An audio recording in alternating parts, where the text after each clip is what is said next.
Bonjour à toutes et à tous. Donc Cédric Bruderman et moi-même allons vous parler d'un ouvrage que nous avons publié cette année avec la SAES en fait, c'est-à-dire la Société des anglicistes de l'enseignement supérieur qui regroupe 2500 enseignants et enseignants-chercheurs du supérieur.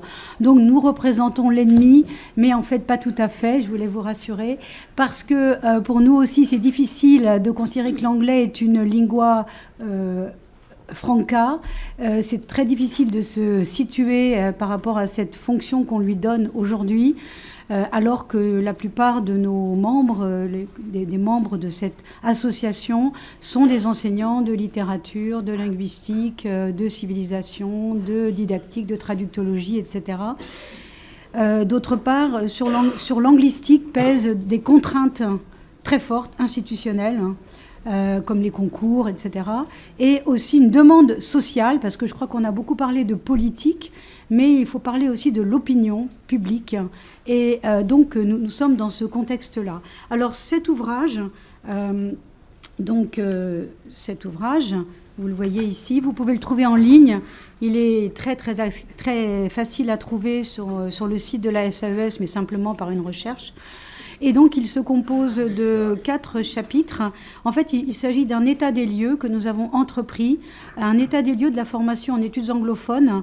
Et cet état des lieux va se présenter en 2 tomes. Donc ici, nous avons publié le premier tome. Et le deuxième tome, qui concernera LMD, va paraître en mars 2020.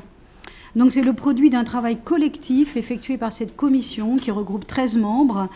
Et dans le premier tome, nous avons 4 chapitres, comme vous pouvez le voir, qui reposent sur un travail mené entre 2013 et 2017. Donc un premier dossier, le dossier MEF, qui a commencé au moment de la réforme, qui nous a causé beaucoup de travail. Un deuxième dossier sur le Landsat, qui va être présenté tout de suite par Cédric. La certification CLES, nous n'allons pas en parler puisqu'il y a des intervenants éminents ici qui sont les directeurs du CLES, entre autres. Et enfin, le 4e point, l'évolution du métier d'angliciste dans l'enseignement supérieur. Également, nous n'en parlerons pas parce que nous n'avons pas le temps, mais c'est une enquête très intéressante sur les représentations et qui a obtenu plus de 400, presque de 500 réponses, un questionnaire donc qualitatif. Alors, je vais démarrer tout de suite par le dossier MEF. Nous avons mené 2 enquêtes. Vous voyez ici les chiffres. L'idée était de chercher comment ça se mettait en place dans les différentes universités et SP, avec plus ou moins de convergence.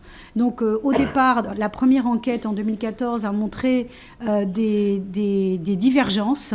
Et là, le suivi MEF a montré plutôt des convergences, c'est-à-dire au fur et à mesure que les décrets ministériels tombaient au fil de l'eau.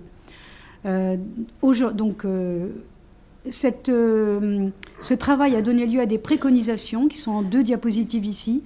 Donc, les préconisations, comme je l'ai dit tout à l'heure, s'inscrivent dans un contexte très contraint, avec un CAPES très ciblé, monolingue, etc. Donc les stages, on a préconisé donc leur reconduction, leur développement, etc. parce que c'est quelque chose qui est très utile et très prisé par les étudiants. Les dimensions académiques et didactiques dans les épreuves de concours, donc on tient beaucoup à ces 2 dimensions.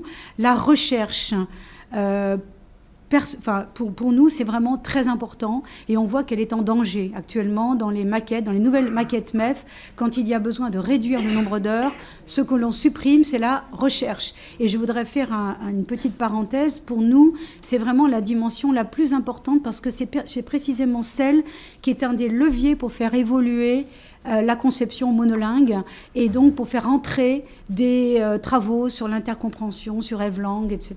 Donc c'est vraiment un levier très important pour donner à des nouvelles générations d'enseignants des outils réflexifs et méthodologiques pour leur carrière.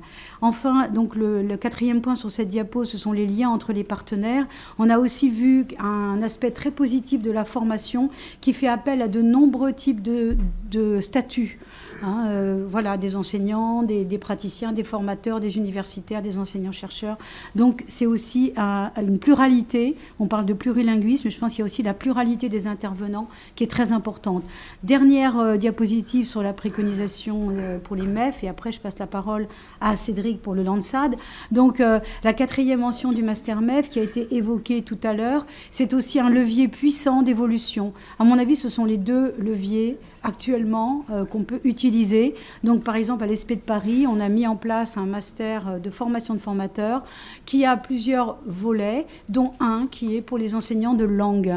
Donc c'est vraiment quelque chose de très intéressant qui va permettre à des gens d'accéder précisément à des modalités beaucoup plus larges, comme dont a parlé Martine de Rivry tout à l'heure, qu'on n'a peut-être pas le temps de faire dans le master MEF primaire en quelque sorte, qui vise la réussite au concours et une professionnalisation minimum.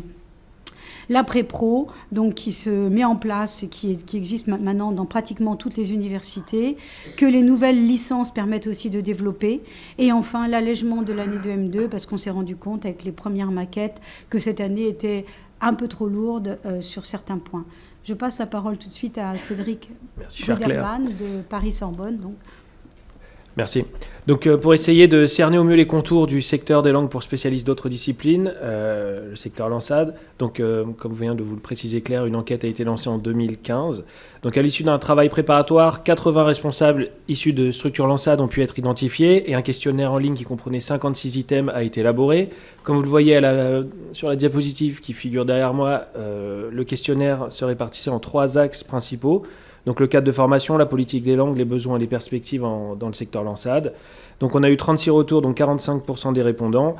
Ces réponses couvraient l'ensemble du territoire métropolitain.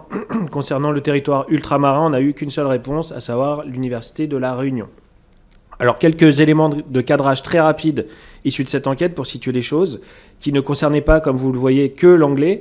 Donc c'est que le secteur Lansad se caractérise par une offre de formation très vaste, donc qui comprend au maximum 21 langues sur l'ensemble du territoire, avec une prédominance bien sûr pour la langue anglaise qui est proposée dans l'ensemble des universités interrogées. On a pu noter également une prédominance relative de langues comme l'espagnol, l'allemand, l'italien et le chinois. Et il faut savoir qu'à ce jour, ce sont une moyenne de 4 à 5 langues en moyenne qui sont proposées dans les structures Lansad, avec une variation, une langue au minimum et 12 au maximum. Du point de vue des volumes horaires, on observe encore une très très grande cette disparité, c'est très fluctuant. Le volume horaire moyen atteint un peu plus de 6000 heures par structure, mais la durée moyenne d'un module se situe à un peu plus de 25 heures TD par semestre. Le nombre d'étudiants, encore une énorme disparité, ça va de 164 étudiants par structure à 40 000, avec une moyenne nationale située à 5300 étudiants. Et du point de vue de la taille des effectifs qui sont mobilisés pour encadrer ces flux massifs d'étudiants, ce sont en moyenne 11 étudiants qui sont en poste dans les structures. Donc 11 enseignants pour une moyenne de 5300 enseignants, ce qui est très peu au flux des étudiants. Pardon, excusez-moi. J'en perds mon latin, sans mauvais jeu de mots. Allez, ça a tourné là. Donc ensuite, pour offrir aux étudiants des enseignements, c'est pas le bon PowerPoint, en adéquation avec les niveaux de compétences. Donc la plupart des structures déclarent avoir recours à un test de positionnement en début de parcours. Et en fin de parcours, donc des certifications sont proposées aux étudiants. Donc comme l'indique de nouveau l'histogramme qui est en bas à droite, les types de certifications revêtent des formes très diverses. L'enquête met néanmoins en évidence une certaine prédominance pour les classes 1 et 2 qui seront présentées par la suite. Ensuite, en cohérence avec les constats précédemment évoqués, du point de vue des certifications, ce sont bien sûr l'anglais, l'allemand et l'espagnol qui sont majoritairement plébiscités. Et des certifications que les étudiants tendent à passer à l'issue des premiers et deuxièmes cycles universitaires, donc L3 et M2. Du point de vue des contenus, l'enquête indique une certaine disparité, de nouveau, bien qu'une prédominance pour les modules qui suivent l'approche actionnelle puisse être constatée.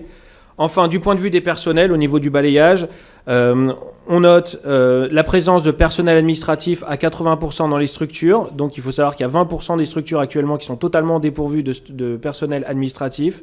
84% des structures sont totalement dépourvues de personnel technique. Du point de vue des personnels enseignants, 61% des personnels enseignants aujourd'hui dans le secteur Lansad sont des vacataires. donc des personnels non titulaires qui ont des statuts divers. Du point de vue des titulaires, donc à 31%, ce sont des enseignants dits avec un statut dit de second degré qui sont mobilisés. Les enseignants-chercheurs, c'est ce que disait Claire, ne représentent au final qu'une proportion de 8%. Donc il en découle que le nombre de personnels qui poursuivent une activité en secteur Lansade est assez faible, ce qui peut sembler paradoxal pour des universités qui précisément ont pour mission, entre autres choses, de promouvoir la recherche. Et à noter qu'un tiers de cette faible proportion de chercheurs qui sont mobilisés, un tiers d'entre eux n'ont pas d'intérêt de recherche en didactique ou en langue de spécialité, par exemple. Alors, en définitive, du point de vue donc, des préconisations, l'enquête met en évidence que le secteur Lansade se caractérise par une très grande diversité en matière de cadres de formation. Les structures s'appuient en particulier sur des modes de fonctionnement et des décisions en matière de politique des langues qui varient énormément d'un établissement à un autre, notamment justement pour répondre aux profils très diversifiés des apprenants ainsi qu'à des besoins de formation qui sont très divers. Il y a quelques points de convergence qui ont pu quand même être identifiés. Donc l'insuffisance des moyens en matière d'encadrement par des titulaires spécialistes dans le secteur Lansade, ça a déjà été évoqué. L'adossement des formations à la recherche et une certaine convergence en ce qui concerne le manque de dispositifs de formation initiale et continue pour les enseignants comme les enseignants-chercheurs. Alors du point de vue des préconisations, au regard des résultats, il apparaît essentiel donc d'encourager le recrutement de spécialistes en didactique des langues ou en langue de spécialité. Donc pour le recrutement de spécialistes du secteur Lansade avec des enseignants de statut second degré, il serait pertinent de créer un concours ou encore d'adjoindre une option anglais de spécialité aux 3 options qui existent déjà au concours de l'agrégation par exemple, ou bien encore de développer une offre de formation initiale et continue axée sur les spécificités du secteur Lansade. Du point de vue des recrutements des enseignants-chercheurs, de nouveau, il conviendrait de développer une offre de formation spécialisée, notamment au niveau master et doctorat. Et pour contribuer à l'enrichissement de l'offre de formation en secteur Lansade, du point de vue donc des membres de la commission formation, ça n'engage que nous, il semble important d'élargir les domaines possibles de recherche des collègues du secteur Lansade en ouvrant des perspectives de recherche inter- et multidisciplinaires, ça a déjà été évoqué. Et un deuxième point, développer les cursus intégrés et la double diplomation. Donc de nouveau, des initiatives ont été présentées ce matin. Merci. Pour terminer, donc juste une petite seconde. Donc le CLES, comme je l'ai dit, nous n'en parlerons pas, mais ce que je peux dire, c'est que les préconisations que nous avions faites, en fait, elles ont, je veux dire, ce ne sont pas les nôtres qui ont provoqué cela, mais elles ont un écho puisque aujourd'hui le CLES a évolué dans ce sens. Donc nous sommes très, très heureux de cette évolution. Concernant l'évolution du métier, je n'en dirai pas beaucoup. Vous avez un certain nombre de choses sur cette diapositive. Ce qu'il faut peut-être retenir, c'est deux choses. La première, une souffrance au travail qui a été donc déclarée par la grande majorité, plus de 80% des enseignants et enseignants-chercheurs du supérieur. Et la deuxième chose, c'est que nous préconisons la création d'un observatoire de la vie des enseignants et des enseignants-chercheurs dans l'enseignement supérieur. Et pour terminer, je voudrais dire que nous avons apporté quelques exemplaires en version papier du livre blanc que nous sommes prêts à offrir à tous ceux qui seront intéressés. Nous en avons une dizaine. Et je voulais juste dire qu'il y a des choses intéressantes. Par exemple, au début, vous pouvez avoir une petite idée de ce qu'était le CAPES au moment de sa création en 1950 par Gustave Monod. C'est très intéressant de savoir que le stage se faisait avant les épreuves. Donc il y avait 2 ans de stage rémunéré et ensuite des épreuves pratiques et théoriques qui arrivaient en fin de stage. Voilà, c'est intéressant de le savoir, je pense. Voilà. Merci à vous, merci pour votre écoute.